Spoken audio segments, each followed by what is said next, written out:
Congratulations to you, Locked On listener, Locked On viewer. You are paying attention to one of the smartest networks of podcasts there is. Why do I say?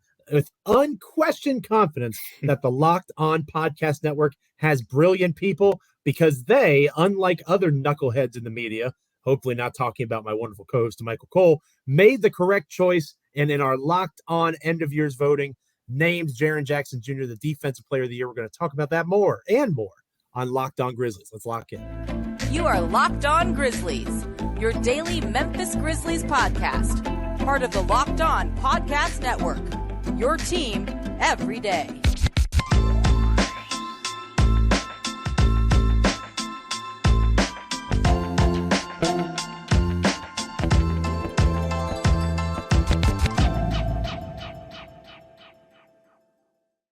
Welcome to this loaded Tuesday edition of Locked On Grizzlies. I am one of your hosts, Joe Mullinax, joined by my wonderful co-host, Damichael Cole, there in Memphis, Tennessee, of the Commercial Appeal, that wonderful publication there in Memphis. Thank you so much for joining us wherever you are checking us out, either on YouTube or wherever you get your podcasts. It is much appreciated. This episode of Locked On Grizzlies is brought to you by Game Time. Download the Game Time app, create an account, and use the code LOCKEDONNBA for $20 off your first purchase. Last-minute tickets, lowest price, guaranteed at Game Time. Again, we are proud members of the Locked On Podcast Network, your team each and every day. We are free and available wherever you get your podcasts.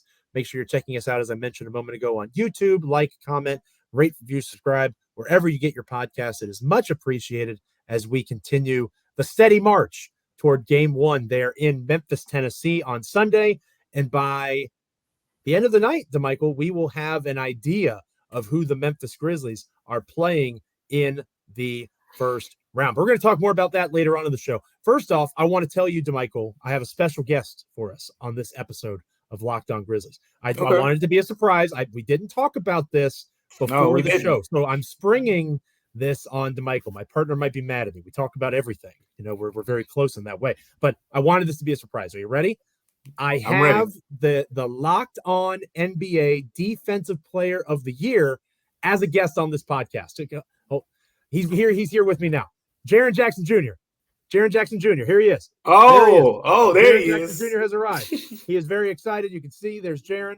The Grizzlies sent the bobbleheads for the 20th anniversary of the Grizzlies a few years ago, which is much appreciated. I have them here with me wherever I podcast, when I podcast, I should say. And Jaren Jackson Jr., there he is, Damichael, our DPOY, at least in the Locked On NBA network line of thinking. I'm not going to put you on blast because I know you have a vote. I'm not going to put you on blast. You can choose to do that if you want. But I will say in the Locked On NBA, much less substantial voting, I voted for Jaren Jackson Jr. as Defensive Player of the Year. It was good to see him get that recognition from our peers here at the Locked On NBA Podcast Network. Yeah, it's well deserved, and I'm not gonna say who I voted for just yet. I'd rather we congratulate. Who did you vote for? We could just congratulate him from the Locked On Network. We're gonna congratulate Jaren Jackson Jr. Joe. I wish there was a no head shaking bobblehead. Here's the thing about Jaren Jackson Jr. I want to, as we talk about him, I want to kind of like knock this notion about minutes, right? Yeah. You hear some people say, "Oh, super annoying." It's the most annoying thing, because when they see his minutes, everyone thinks, "Oh, foul trouble. Oh, foul trouble." Yes, he was at the top of the NBA in fouls again. He was, but you have to factor this in. Domantas Sabonis was also near the top of the NBA in fouls, but he plays much more minutes in Sacramento because they play him more. In Memphis, we've talked about it a ton. The Grizzlies don't play their starters a lot. And when I say a lot, heavy minutes. Dillon Brooks, you mentioned, I think before the show, Dillon Brooks logging the most minutes on this team. And it's only one player with more than 2,000 minutes on the Memphis Grizzlies. One player. One player over 2,000 minutes. And with that being said, Desmond Bane and Ja Morant led the Grizzlies in minutes per game, and they ranked outside of the top 60 in NBA players. Basically, there were 60 players in the NBA who played more minutes than the Grizzlies' top 2 minutes guys. So knocking Jaren Jackson Jr. for the minutes thing, on one hand, they see the minutes, they think fouls, and then the other hand, it's this whole like, oh, he's not playing enough minutes. That needs to be debunked. But with all that being said, Jaren Jackson Jr. deserves to be Defensive Player of the Year, Joe. I completely agree. And Joe just made me spill it. Yes, so that means even on my breaking news here on Locked On Grizzlies. Yes. On my ballot, on my media ballot, I did vote Jaren Jackson Jr. As Defensive Player of the Year. So there is that. I know Joe's got a lot to say about a lot of those other media guys out there, but luckily he can continue to say good things about me, which I thoroughly enjoy. So, I would never say anything bad about you unless I put him third. If I put Brook Lopez and Evan Mobley, I'd be testing your patience, Joe. I don't know. I will love you forever, Damichael Cole. I could never be angry at you. Look at that face. Dear listener, dear viewer, how could you, if you're listening, you hear Damichael Cole, you can't be mad at his voice. It's a wonderful, cool sounding baritone. And if you see him, I mean, look at that face. What am I supposed to do? Be mad at Damichael Cole? You're out of your mind. It's impossible. But shout out to Jaren Jackson Jr. And of course, we'll have literally 3 more episodes before our next game. We have plenty to talk about with Jaren going into the eventual series. We also want to shout out on this opening part of our show because we have some beef, or at least I have some beef. With the Locked On host that we'll talk more about. And then, of course, I'm sure most of you are tuning in to get Damichael and I's take on the play-in game tonight. Memphis will figure out who their opponent is for their first round series in action this evening. But one more person that we want to shout out, and again, thanks to the Locked On hosts for acknowledging that, or not acknowledging this, I should say. Jaren Jackson Jr. won Defensive Player of the Year. He, of course, also was selected first team All-NBA defense. But there's another Grizzly that was given an honor, and it was Dillon Brooks. He was elected second team All-NBA defense by Locked On NBA hosts. I participated in this poll. Of course, I put Dillon Brooks on the all-defensive team. I'll be honest, Michael, I put him second. I try to be unbiased. It's hard for me to argue that he belongs there in front of names like, I'll pull it up in front of me real quick. Does he deserve? He was recognized as a forward on our list, I believe. No, he was a guard.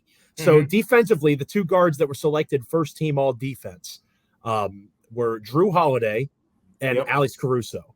If you follow the NBA like Damichael and I do, and if you're watching or listening to this podcast, chances are you do, you know that those are the 2 probably best defensive guards in the NBA. Zero surprise. So I have no issue. I put those 2 up there too.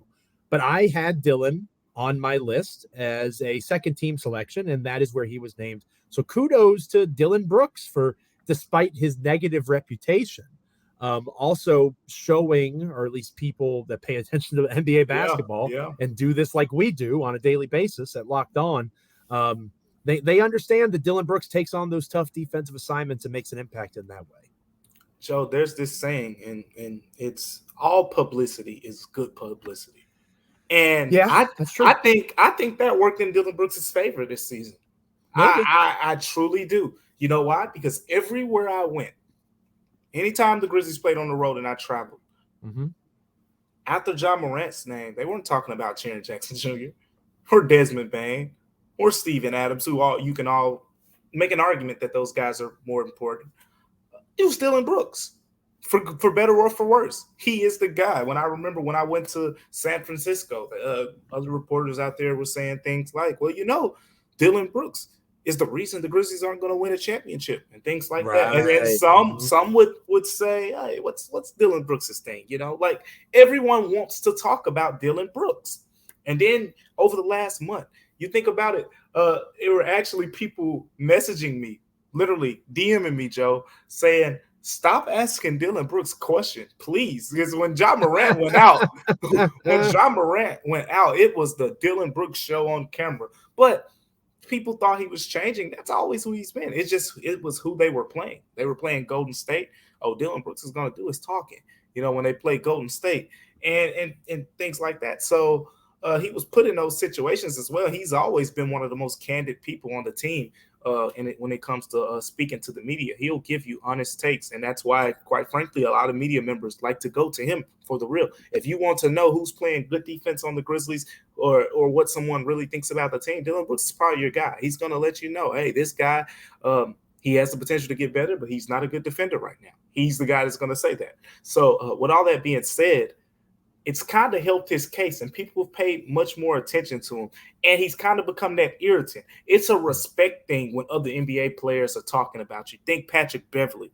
They don't talk about him because he's a bad defender.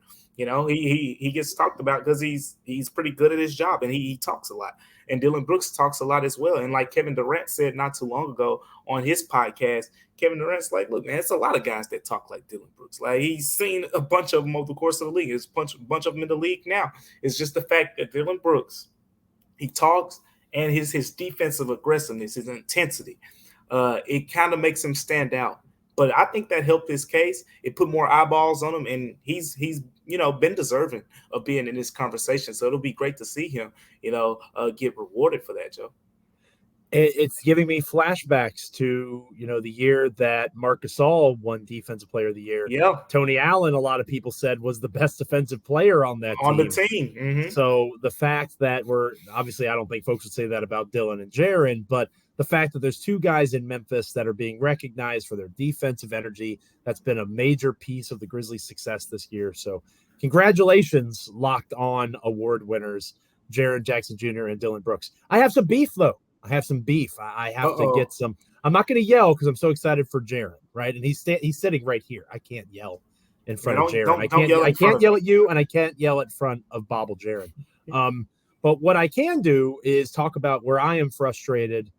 Maybe not necessarily with the voters, because I get why they did what they did, but I'm frustrated that the Grizzlies, even though they're the 2 seed, the 5th or 6th overall best team record-wise in the NBA, feels like they're not getting their due. We're going to talk about that next here on Locked On Grizzlies. But first, this episode of Locked On Grizzlies is brought to you by Game Time. Damichael, you don't have this problem because you're going to have one of the best seats in the house when Game 1 comes along on Sunday. Grizzlies against whoever. Like I said, we'll find out tonight. But you're going to be there right in the thick of it there on Press or Media Row. People like me and others, we're trying to find tickets, and it's getting a little bit pricey to go to Grizzlies playoff games. Oh, yeah. And especially if you're trying to find them last minute, it's going to be really hard to do when you're competing with other buyers for a popular event like a Grizzlies playoff game.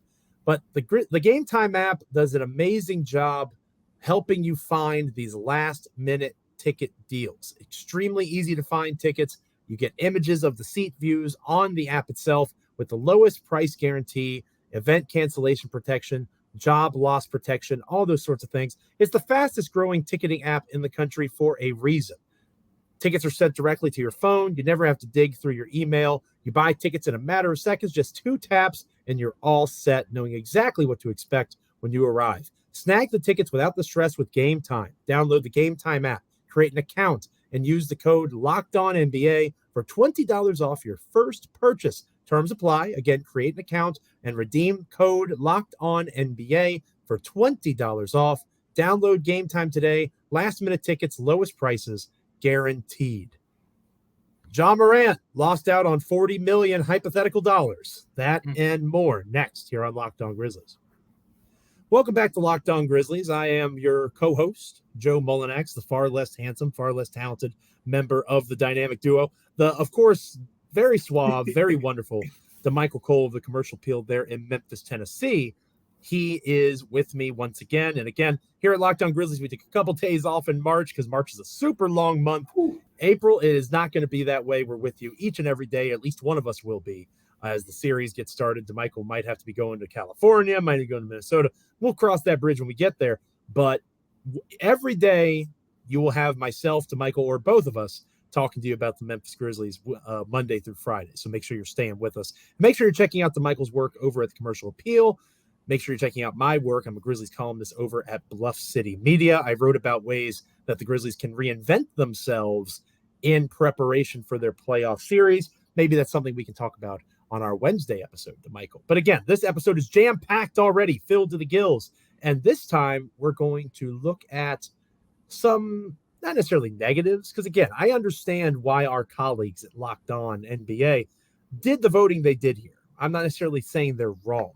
It's disappointing from a Grizzlies perspective because of the success they've had this season. So let's start off with Taylor Jenkins. Taylor Jenkins, who, in my opinion, should be second for Coach of the Year at this stage. I'm cool with Mike Brown. If there was ever a unanimous choice for Coach of the Year, the Sacramento Kings head coach breaking that 16-year playoff streak and the way that they've done it, the 3 seed in the Western Conference, they could get swept by the Warriors. And I think Kings fans would still be doing backflips that they had 2 playoff games. And I would be the same way. I'm not judging the Kings, for the record. They should be ecstatic that they are where they are. I'm very happy for that fan base. One of the best fan bases, not just in the NBA, but all professional sports, in my opinion, is Sacramento Kings fans.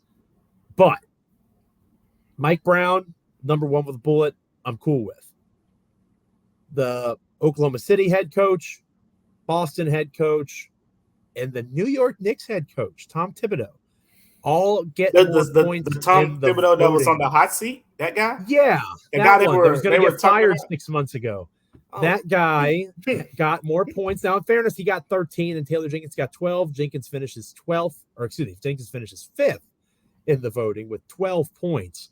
But Taylor Jenkins, the 5th choice for Coach of the Year, that's way too low, in my opinion. You don't have as many absences as the Grizzlies had, still be the number 2 seed in the Western Conference. They've won over 100 regular season games over the last 2 years, 250 win plus seasons back to back. Taylor Jenkins, again, Mike Brown, I'm cool with it. Jenkins should be the runner-up, in my opinion, to Michael. When I take into account voting for these type things, Joe, I'm looking at who can do the most with the less. Right. And you can argue if it's fair or not, but quite frankly, Joe, how do you say his last name? Mazzulla? Is that it? Mazzulla, I believe so. Yes. Yep. But Boston Celtics head coaches who we're speaking of, they were going to be an NBA Finals contender regardless. He walked into a situation, Joe, where I wouldn't be surprised if you had that team in a top 6 spot in the Eastern Conference. And I know nothing about basketball. And it's that simple. You just tell Jason Tatum to go out there and run pick and roll on defense. You tell those boys to switch everything, and you can get a top 6 seed. I mean, in theory, first of all, credit to him for getting that team in that situation. And it was a tough spot. It was a very tough spot, from the perspective of losing a coach that those guys clearly really cared about in Ime Udoka.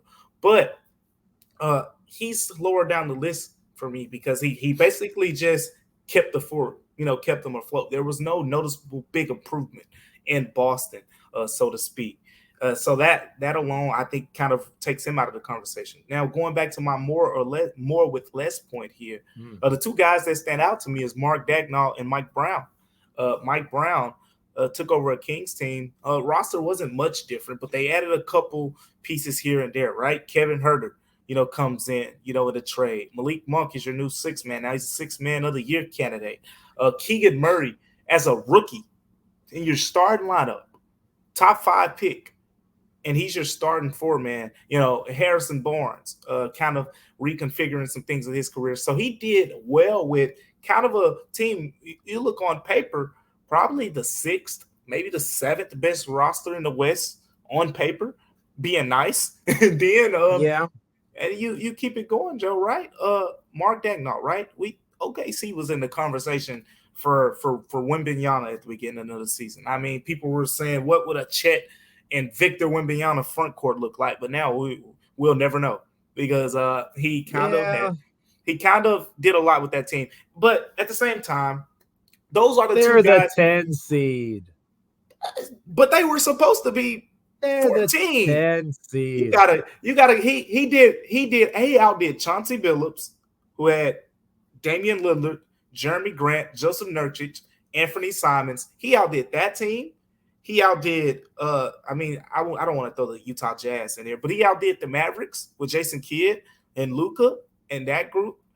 There were some other teams who, on paper, were pretty much better than the Thunder. The Thunder weren't supposed to be here, is my point. But I'm belaboring the point here. At the end of the day, Taylor Jenkins, outside of those two coaches, I feel like he had a really good shot because even though the Grizzlies, when you talk about from a sustaining success standpoint, like Boston sustained itself, the Grizzlies did sustain themselves. And I'm pretty sure that's how some people looked at it, Joe. That's why they don't think as highly of him as we did, because they said, oh, Grizzlies were 2 seed last season. They're 2 seed this season. But it's deeper than that. We saw it up close. We saw this team start the season without Jaren Jackson Jr. Then he gets back. It's like, yeah, Jaren's back. Boom. Desmond Bane goes down. Then it's like, oh, Des back. Then you get the full starting lineup for a few games. Then boom, Steven Adams goes down. They played 11 games this season with the full starting 5. That's it. 11 games. Ja Morant, Desmond Bane, Dillon Brooks, Steven Adams, Jaren Jackson Jr. Still the number 2 seed. That's my case. He deserves to be in the conversation, Joe. He deserves to be higher than 5. Definitely deserves to be higher than 5. At the lowest 3, I disagree with the Mark Danegot selection. Give him but some credit. He coached a bunch of teenagers. The 10 seed. They're the teenagers. And SGA is older than you think. Oh, he was in the same draft class as Jaren Jackson Jr. Yeah, so he can ball. He's very good. But anyway, I'm fine with him being in that conversation too. We're on the same page with Mazzulla and Thibodeau. They should not be in front of Taylor Jenkins. We'll talk about Ja Morant and his being cost $40 million hypothetical dollars on our final segment of Locked On Grizzlies. Plus, we'll take a look at Timberwolves Lakers from a Grizzlies perspective as well. But first, this episode of Locked On Grizzlies is brought to you by Prize Picks. We're big fans of Prize Picks here at Locked On Grizzlies. If you're watching Lakers Timberwolves tonight, maybe you want to take LeBron James to have more than 26.5 points. Maybe Anthony Davis is going to snag more than 8.5 rebounds. Maybe Karl Anthony Towns is going to have more than 4.5 assists. Maybe Rudy Gobert is going to have less than 0.5 punches because he got suspended by his team going into the playing game. Whatever the case might be, Prize Picks is your way to go and have some fun without feeling like you have to compete against other people. It's just you against the projections that are made. You pick 2 to 6 players, score more or less, rebound more or less, whatever it might be with their Prize Picks projection. You can win up to 25 times your money on any entry. You can obviously use this wonderful app or site for the NBA, but there's Major League Baseball, the National Hockey League, PGA Tour. WNBA is going to get started up here soon. Literally just about every sport you can think of, you could use Prize Picks for. Entries can be made in 60 seconds or less with easy, safe, and fast withdrawals. They are currently operational in over 30 states as well as in Canada. Download the Prize Picks app or go to prizepicks.com to sign up and play daily fantasy sports. First-time users can receive a 100% instant deposit match up to $100 with the promo code Locked On. If you deposit $100, Prize Picks will give you $100. If you deposit $50, Prize Picks will give you $50. Don't forget, enter the promo code Locked On at sign up for an instant deposit match up to $100. We are talking Ja Morant's hypothetical removal from the All-NBA team and Timberwolves Lakers next here on Locked On Grizzlies.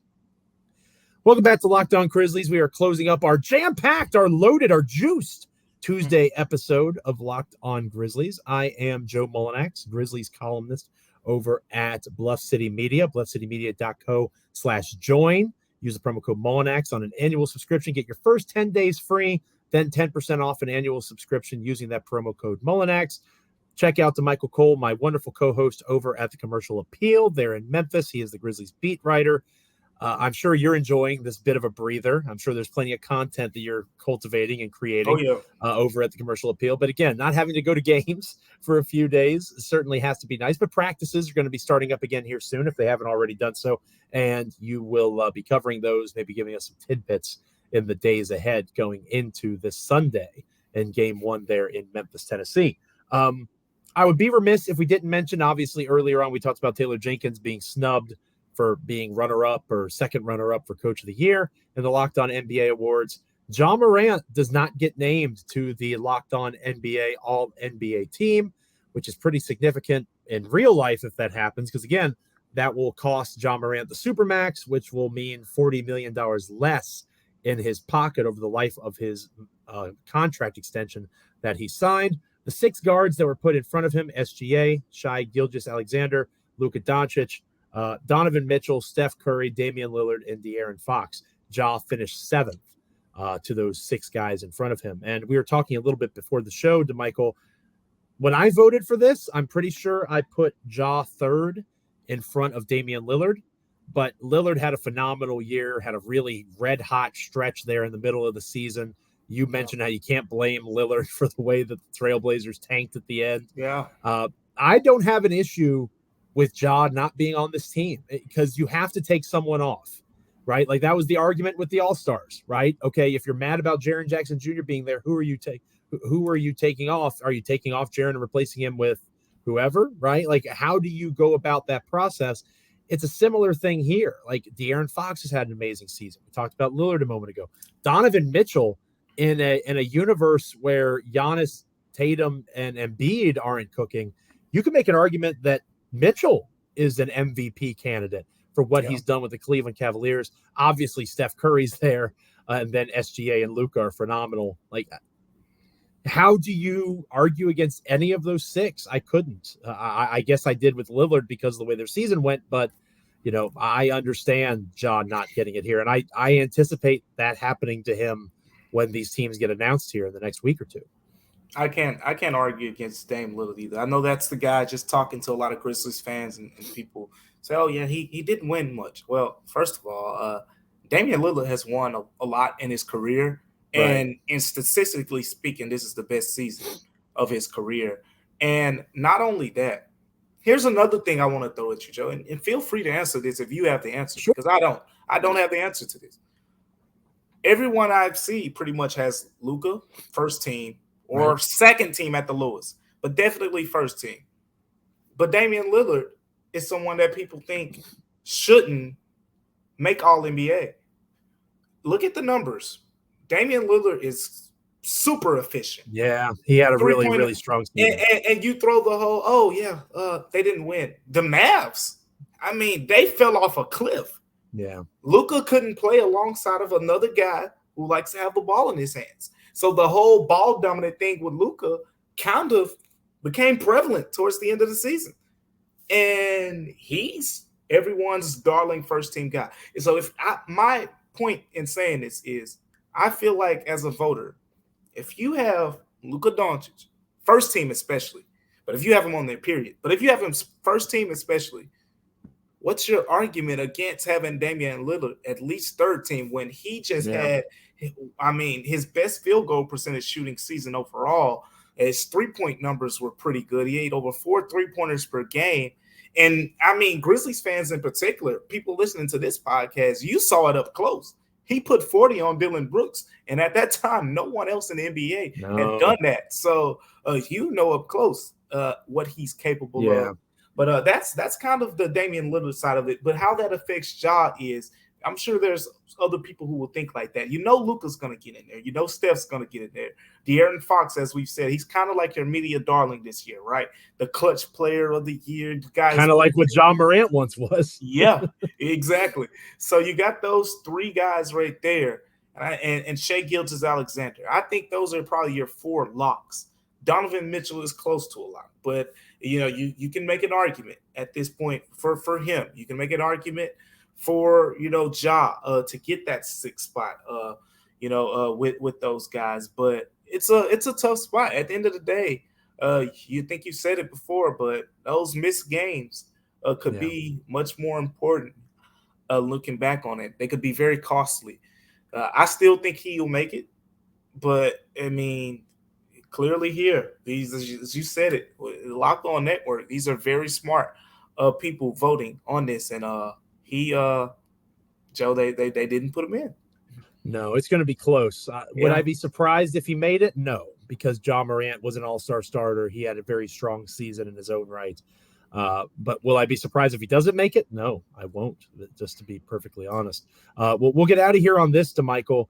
Let me Oh, please, I'm sorry. Go ahead. Let me add this too, because I'm just looking at the list here that we came up with, and just from talking to people, right? Boston is represented on this list, top 2 seed. Milwaukee is represented multiple times, top 2 seed. Denver is represented, obviously, by the Joker.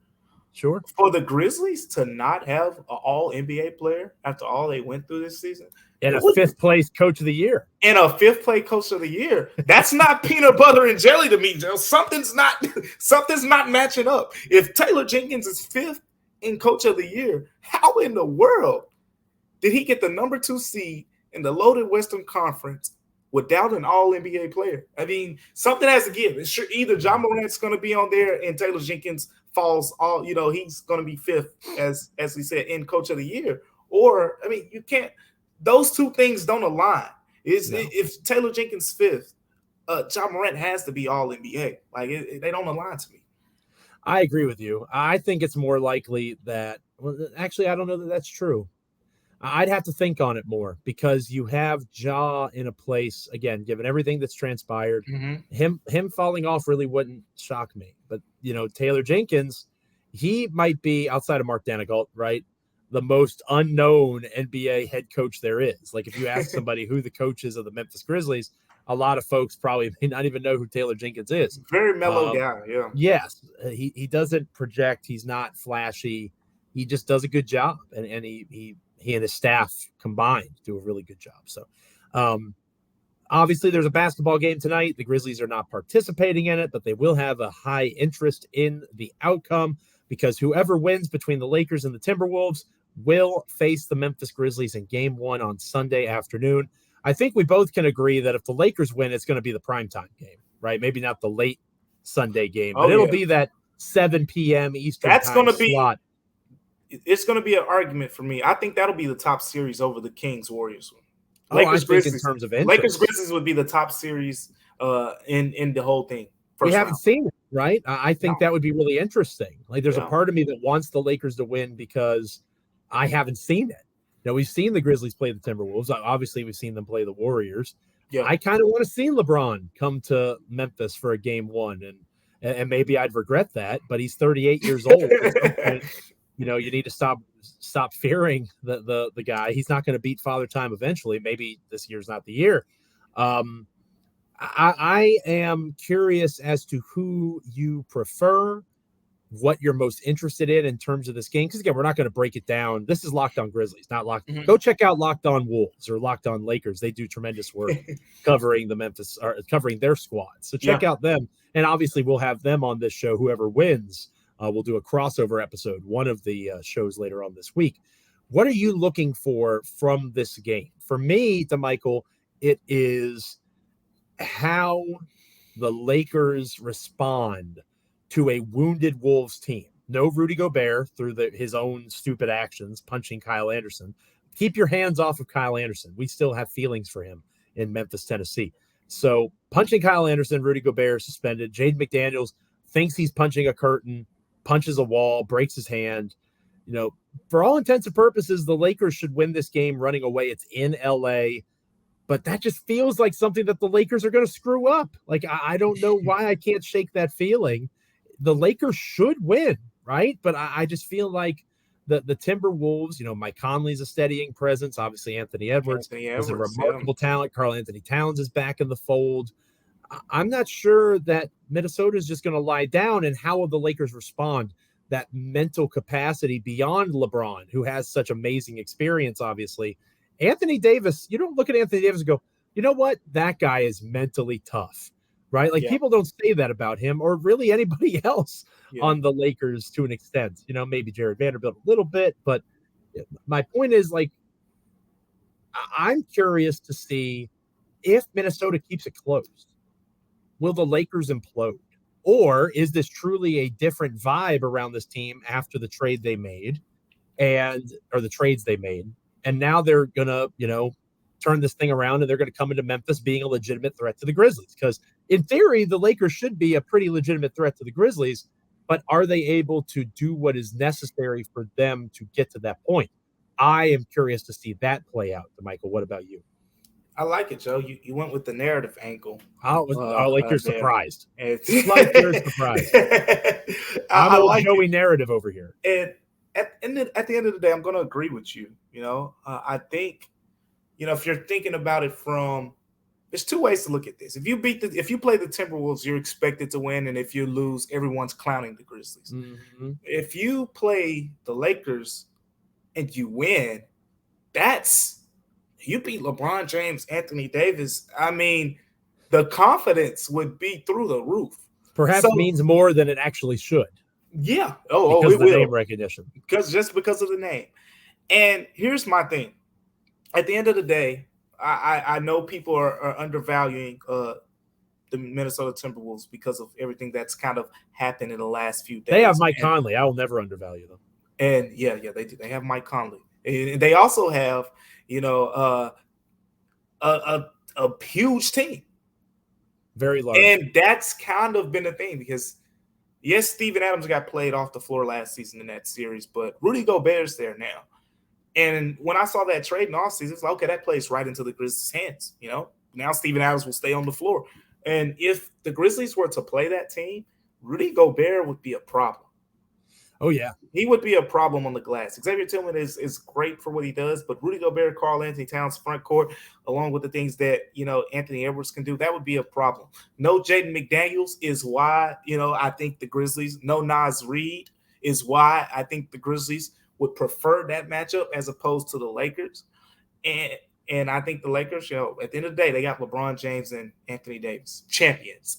Battle-tested champions. Yes, they won the Mickey Mouse championship, but at the end of the day, it shows up. It's the same size banner, same color banner as the other banners hanging in Crypto.com arena. So with all that being said, I think the Lakers, at the end of the day, they have LeBron James, Anthony Davis. That's your tougher matchup, but that's your more satisfying matchup too. You probably don't care about satisfaction if you're a fan. You just want to get the job done. I know, but me and Joe, we like narratives, and I'm going to say, if you want the path of least resistance, as my columnist Mark Giannotto said, the Timberwolves are the team here.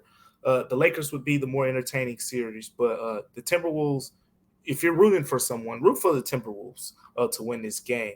But the Lakers, I tell you what, that'll be a tough opponent, and whoever wins, we're going to break it all the way down from the top to the bottom the rest of this week. So I'll just leave it at that for now. You better believe it. Regardless of the victor, Lakers or Timberwolves, on Wednesday's episode of Locked On Grizzlies, Damichael and I will have you ready to rock and roll. And as I mentioned, later on Thursday or Friday, we'll have Locked On Wolves or Locked On Lakers hosts on the show. We'll do the same for them in preparation for this coming weekend.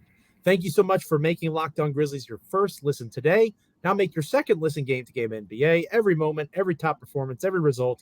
Locked On Game to Game covers every game from across the NBA with local analysis that only Locked On can deliver. Follow Game to Game on Locked On NBA, available on the Odyssey app, YouTube, and wherever you get podcasts. As I mentioned, on Wednesday, we'll be back together, Damichael and I, taking a look at the play-in game, who won, why they won, start breaking down the series, taking a look at matchups. We have plenty of time to get fully in depth with it, but we'll get initial reactions on how this impacts the Grizzlies and what that series will look like, especially that game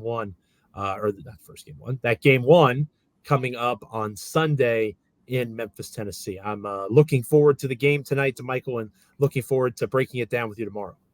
Hey, let me tell you something, Grizzlies fans. If those Lakers win, don't you let them come into FedEx. No, don't do it. I'm gonna be watching. I'm gonna walk around all before if it's the Lakers. I know if the Timberwolves, it's not gonna happen. That's why I'm just gonna say this now, because who knows? As soon as the matchup's decided, you might want to put your little resale tickets up there for a couple of extra $100. Not cool. Don't do it. This is Memphis, Tennessee. This is go see LeBron James play. There you go. Go see LeBron James play in the twilight of his career. Go check out LeBron. So I'm with you on that, Damichael. I will join you in publicly shaming those folks if they do it. But it's going to be a really interesting series regardless, and we'll start that breakdown with you on our Wednesday edition of Locked On Grizzlies. Make sure you're subscribed, rating, reviewing, liking, commenting, wherever you get your podcasts, as well as over on YouTube. Remember, we're proud members of the Locked On Podcast Network, your team each and every day, free and available wherever you get podcasts, as well as on YouTube. Make sure you're checking out Damichael's work over at The Commercial Appeal. Make sure you're checking out my work over at Bluff City Media. Lots of fun things to discuss, and we'll continue to break down not just what we're writing at our respective spots, but also what we're looking at from a pretty important playoff series for a Grizzlies team that, even though they're wounded, they are certainly interested in making a run, and we hope they do so. And little inside baseball here. If the Lakers win, that's sweet, sweet LA content and clicks. It's coming. It's going to be bonus time for Damichael and I. But anyway, thank you so much. We don't care about bonuses. We care about you, dear listener and dear viewer, for being with us each and every day here on Locked On Grizzlies. Until next time, that's Damichael. I'm Joe. Stay locked in. This is Locked On Grizzlies.